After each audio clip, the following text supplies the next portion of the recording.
Bismillahirrahmanirrahim. Assalamualaikum warahmatullahi wabarakatuh. Video ini kami buat untuk memenuhi tugas video studi kasus pada mata kuliah Legal Audit Syariah. Sebelumnya, saya akan memperkenalkan teman-teman dari kelompok saya terlebih dahulu. Yang pertama yaitu ada saudari Laili Sanatul Jadidah, ada saudari Ermila Dwi Anggraini, saudari Isma Alisya Putri, saudara Freddy Mahendra, dan saya sendiri yaitu Katrina Gining Jawab. Kami dari kelompok 1 kelas Hukum Ekonomi Syariah B. Pada video kali ini kami akan membahas studi kasus kami yang berkaitan dengan manipulasi laporan keuangan PT Asabri tahun 2019. Sebelum kita membahas terkait kasus manipulasi laporan keuangan yang dilakukan oleh PT Asabri pada tahun 2019 secara lebih lanjut, di sini saya akan menjelaskan secara singkat saja profil dari perusahaan PT Asabri ini, yaitu didirikan pada tanggal 17 Juni tahun 1971 berdasarkan Peraturan Pemerintah Nomor 24 tahun 1971 tentang Asuransi Sosial Angkatan Bersenjata. PT Asabri ini tadinya hanya melayani prajurit TNI saja, namun di kemudian hari diperluas untuk melayani anggota Polri dan pegawai negeri sipil yang berada di Kementerian Pertahanan dan Kepolisian Negara Republik Indonesia. Contoh dari produk atau program yang dihasilkan oleh PT Asabri ini yaitu yang pertama ada THT atau tabungan hari tua, DWP atau dana pensiun, program kecelakaan kerja atau LKK, program jaminan kematian atau JKM. Itu tadi beberapa program dari PT Asabri. Selanjutnya yaitu poin latar belakang masalah. Di sini akan membahas apa yang melatar belakangi terjadinya kasus manipulasi laporan keuangan di PT Asabri tahun 2019 ini. Umumnya pada sebuah perusahaan sering terjadinya kecurangan atau manipulasi laporan seperti ini dikarenakan lemahnya dari pihak internal, lemahnya pengamatan dan pengawasan serta pengendalian dari pihak internal perusahaan sendiri.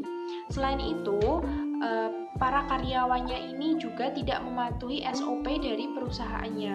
Hal inilah yang bisa menyebabkan kecurangan-kecurangan ini muncul.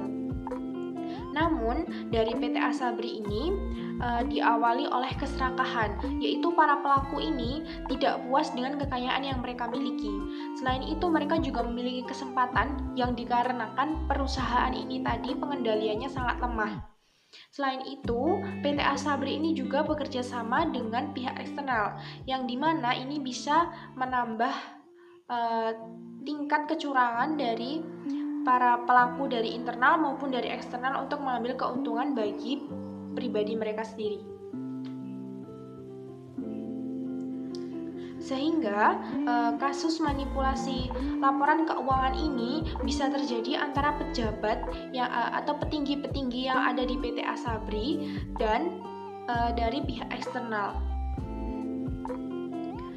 Dengan begitu, mereka melakukan investasi secara ilegal dengan menggunakan dana perusahaan dalam memanipulasikan harga saham menjadi tinggi dari aktivitas membeli atau menukar saham dalam portofolio PT Asabri. Jadi PT Asabri ini mengalami kerugian dikarenakan dari pihak internalnya ini melakukan kerjasama dengan pihak eksternalnya untuk memanipulasi harga saham dan juga laporan keuangannya. Selanjutnya yaitu faktor-faktor yang menyebabkan para pelaku PT Asabri ini melakukan tindak kecurangannya. Yang pertama ada faktor sosial. Faktor sosial ini terbagi lagi menjadi 3, yaitu yang pertama mereka memiliki budaya paternalistik, yaitu pemimpin atau pimpinan dianggap sebagai figur otoritas yang harus dipatuhi tanpa pertanyaan memungkinkan. Contohnya seperti Beni Cokro Saputro dan Heru Hidayat yang memanipulasi para pejabat di PT Asabri. Selanjutnya yaitu lemahnya kontrol internal. Kurangnya kontrol internal tadi juga menjadi faktor utama dari kecurangan yang dilakukan di PT Asabri ini. Sehingga jika dari internalnya sendiri itu kurang dalam mengontrol karyawannya, maka kecurangan-kecurangan tidak akan terdeteksi sehingga menyebabkan kerugian semakin tinggi. Selanjutnya yang ketiga yaitu kurangnya edukasi keuangan. Kurangnya edukasi keuangan di dalam para peserta Asabri ini membuat mereka mudah dimanipulasi oleh para pelaku tadi. Selanjutnya yaitu dari faktor ekonomi. Yang pertama, faktor ekonomi ini juga dibagi menjadi 3, yaitu yang pertama, keinginan untuk mendapatkan keuntungan yang tinggi. Para tersangka tadi merasa tergoda sehingga mereka serakah dan melakukan investasi yang beresiko tinggi dengan harapan mereka akan mendapatkan keuntungan yang lebih besar. Namun nyatanya mereka malah mengalami kerugian yang tinggi atau kerugian yang lebih besar. Yang kedua yaitu kurangnya transparansi. Kurangnya transparansi dalam pengelolaan keuangan PT Asabri ini memungkinkan para tersangka untuk menyembunyikan kerugiannya tadi. Sehingga nanti BPK ini menemukan kerugiannya sebesar 22,78 triliun. Hal itu dikarenakan kurangnya transparansi dari pihak PT Asabri. Dengan begitu, kerugian ini selalu ditutup-tutupi dan semakin tinggi nilainya. Yang ketiga yaitu kelemahan regulasi. Kelemahan regulasi terkait pengelolaan dana pensiun memungkinkan para tersangka untuk melakukan kecurangan. Selanjutnya yaitu yang terakhir ada faktor budaya. Faktor budaya di sini juga dibagi lagi menjadi 3 bagian. Yang pertama yaitu nilai materialisme. Nilai materialisme yang tinggi di masyarakat Indonesia mendorong untuk orang-orang ini mencari keuntungan dengan cara yang tidak sah atau ilegal. Yang kedua, kurangnya integritas. Kurangnya integritas di kalangan pejabat publik memungkinkan korupsi terjadi. Jadi dari pihak pejabat sendiri ini tidak memiliki rasa tanggung jawabnya sehingga mereka melakukan korupsi dengan begitu mudahnya. Yang ketiga yaitu lemahnya penegakan hukum. Para pelaku ini merasa bahwa hukum di Indonesia ini masih kurang untuk menghukum para koruptor, sehingga mereka melakukan kejahatan ini dengan anggapan bahwa mungkin nanti mereka akan dihukum secara ringan saja. Itu tadi faktor-faktor yang menyebabkan para pelaku ini melakukan kecurangan di PT Asabri tahun 2019. Baik, terima kasih teman-teman yang saya hormati. Di sini saya akan berbicara terkait fakta kasus. Dugaan korupsi yang terjadi di perusahaan pengelolaan dana pensiun TNI dan Polri ini sama halnya dengan yang terjadi pada PT Jiwasraya yang telah dirampungkan pada tahun lalu. Yakni manipulasi investasi dengan melibatkan pihak-pihak yang bukan merupakan manajer investasi dan tidak menggunakan analisis dalam penempatan dananya. Untuk yang selanjutnya kita akan membahas terkait pihak yang terlibat. Di sini ada beberapa pihak yang terlibat yang akan saya sebutkan. Untuk yang pertama ada mantan Direktur Utama PT Asabri 2011 hingga Maret 2016, yakni Maijen Adam Rahmat Damiri. Untuk yang kedua ada mantan Direktur Utama PT Asabri Maret 2016 sampai Juli 2020, yakni Legend Sony Wijaja. Yang ketiga ada ex-direktur keuangan PT Asabri Oktober 2008 Juni 2000 sampai Juni 2014, yakni Baghyar Effendi. Yang selanjutnya ada mantan Direktur Asabri periode 2013 sampai 2014. Dan yang kelima ada Hari Setiono, yakni 2015 sampai 2019.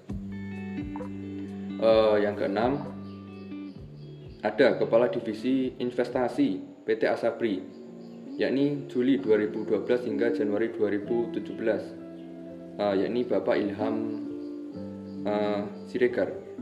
Dan yang ketujuh ada Direktur Utama PT Prima Jaringan Lukman Purnomo Sidi. Untuk yang selanjutnya kita akan berbicara terkait kronologi.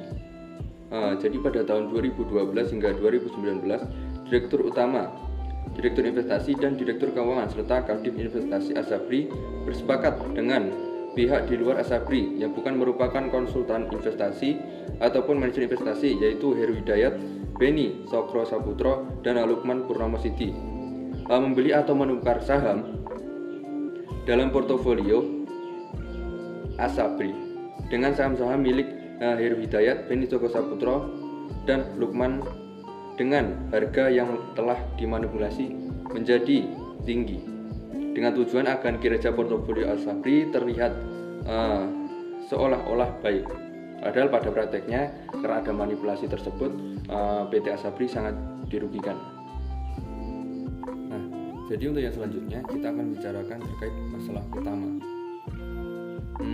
Badan Periksa Keuangan RI atau BPK menemukan adanya penyimpangan terhadap peraturan perundang-undangan yang telah dilakukan oleh pihak-pihak terkait dalam pengelolaan investasi, saham, dan reksadana PT Asuransi Sosial Angkatan Bersenjata Republik Indonesia Asabri Persero, yakni pada tahun 2020 hingga 2021 BPK mulai timbul rasa kecurigaan atas saham-saham portofolio Asabri yang mulai menurun terus-menerus. Untuk yang selanjutnya, BPK melakukan pemeriksaan dan menemukan laporan keuangan pada tahun 2017 terbukti mempunyai kerugian sebesar 16 triliun rupiah yang diketahui akibat dari adanya kegiatan investasi ilegal. Selanjutnya yaitu terkait analisis hukum tentang kasus manipulasi laporan keuangan yang telah dilakukan oleh PT Asabri pada tahun 2019.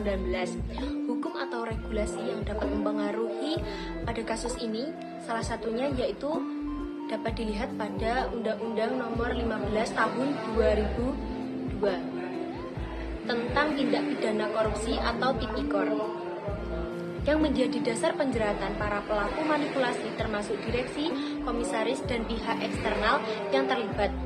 Pasal yang dilanggar termasuk penyalahgunaan jabatan, penyelewengan dana, dan perbuatan melawan hukum yang dapat merugikan negara. Sehingga dengan adanya hukum atau regulasi, terdakwa dapat ditangkap dan dijatuhi hukuman kurungan penjara, denda, dan hukuman mati atau seumur hidup. Aturan atau presiden hukum yang relevan salah satunya sudah saya jelaskan tadi, yaitu Undang-Undang Nomor 15 Tahun 2002 tentang tindak pidana korupsi, yang mengatur tentang tindak pidana korupsi termasuk penyalahgunaan jabatan dan penyelewengan dana. Selain itu juga ada putusan Mahkamah Agung Nomor 12P/HUM/2018 yang menetapkan bahwa manipulasi laporan keuangan merupakan tindak pidana korupsi. Selanjutnya yaitu tindakan yang diambil. Langkah-langkah atau tindakan yang telah diambil oleh para pihak dalam kasus ini salah satunya yaitu dari BPK. BPK telah melakukan pemeriksaan dan menemukan bahwa laporan keuangan pada tahun 2017 perseroan terbukti mempunyai kerugian sebesar 16 triliun rupiah yang diketahui akibat dari adanya kegiatan investasi ilegal. Kemudian para tersangka dipanggil oleh Kejaksaan Agung dan beberapa telah divonis penjara, dan dari hasil pemeriksaan terdapat barang yang disita serta ditaksirkan kerugian yang diakibatkan merugikan negara sebesar 22,78 triliun. Tindakan yang mempengaruhi hasil dari perkembangan kasus PT Asabri ini yaitu pada tindakan pemeriksaan dan penangkapan pada kasus Asabri tahun 2019 memiliki dampak signifikan terhadap hasil dan perkembangan kasus, yaitu mempercepat pengungkapan kasus dan juga pemeriksaan dan penangkapan para tersangka, mempercepat proses pengumpulan bukti dan penyelidikan. Hal ini memungkinkan untuk penegak hukum untuk mengungkap modus dari operandi, aktor intelektual, dan juga aliran dana korupsi dengan lebih cepat dan mencegah kerugian lebih lanjut. Penangkapan para tersangka dapat mencegah mereka dari melakukan tindakan korupsi lebih lanjut dan mengamankan aset-aset mereka yang berpotensi disalahgunakan.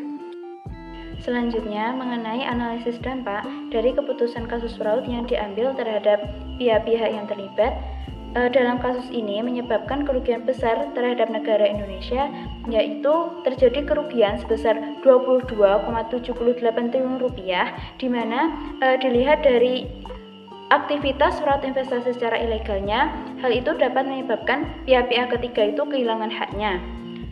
Nah, dalam hal ini pihak-pihak ketiga itu dapat mengajukan gugatan di pengadilan, dan di mana pengadilan itu dapat memerintahkan untuk pengelolaan dana iuran untuk mengganti kerugian yang dialami oleh anggota yang dirugikan tadi, dan juga pengadilan itu dapat menjatuhkan hukuman seperti hukuman pidana penjara dan juga denda seperti yang diatur dalam berbagai peraturan perundang-undangan seperti pasal 372 KUHP, yaitu mengenai penggelapan dalam jabatan dapat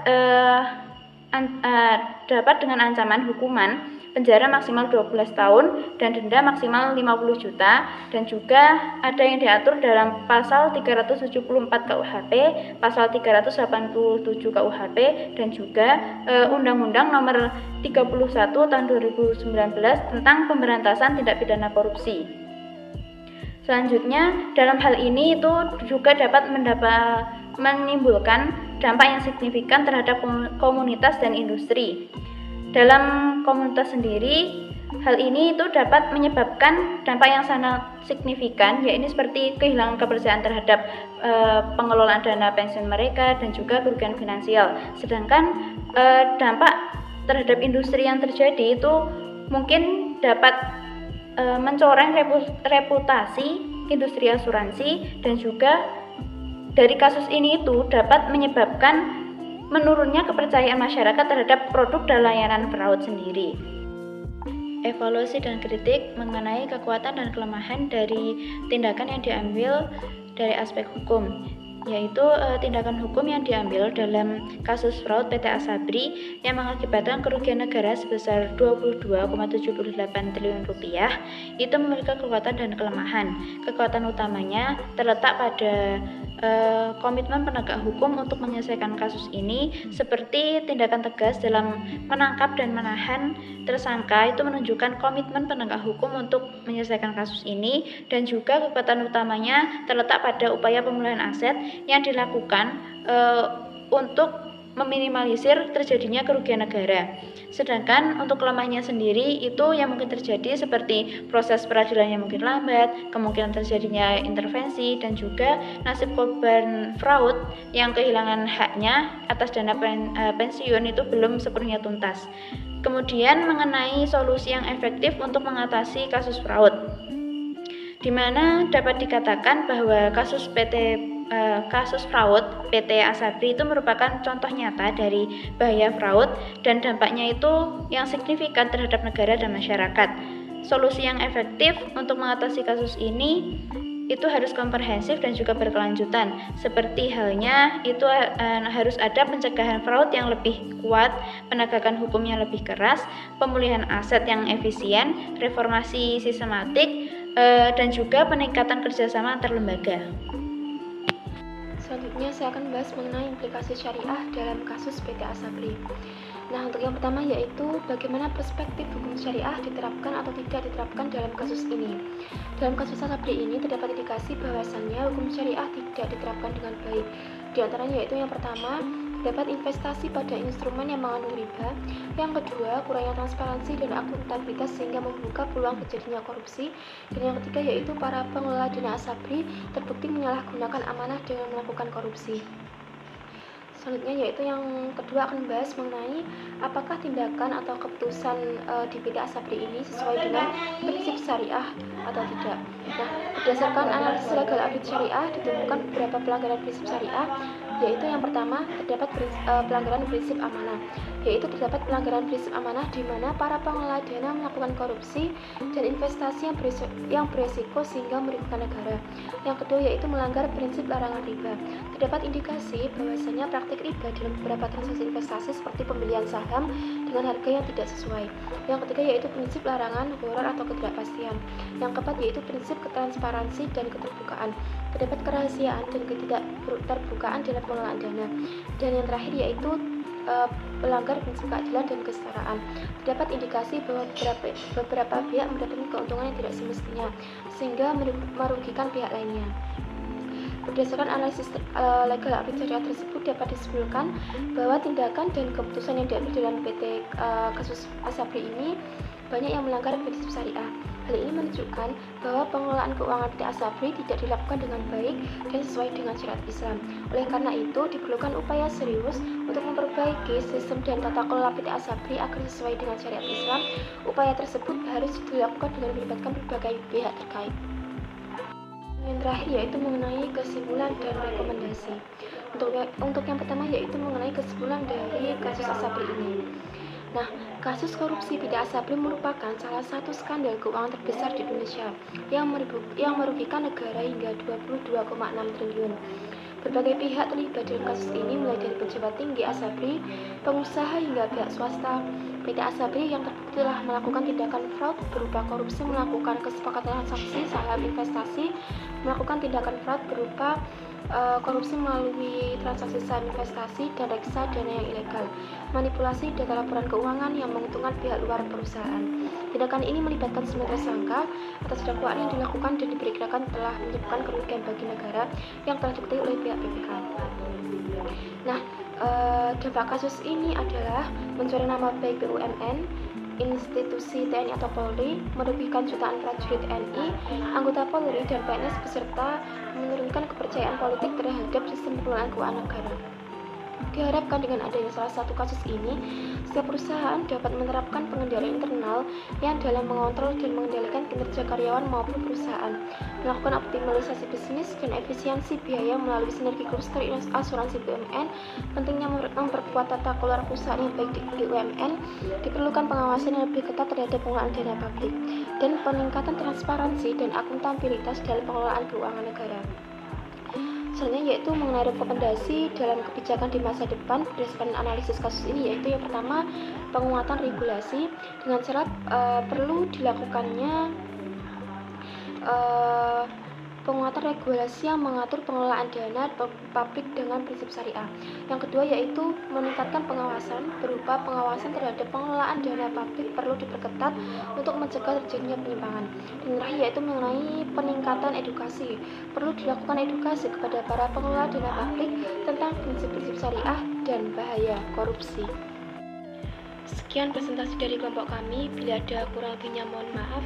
Terima kasih. Wassalamualaikum warahmatullahi wabarakatuh.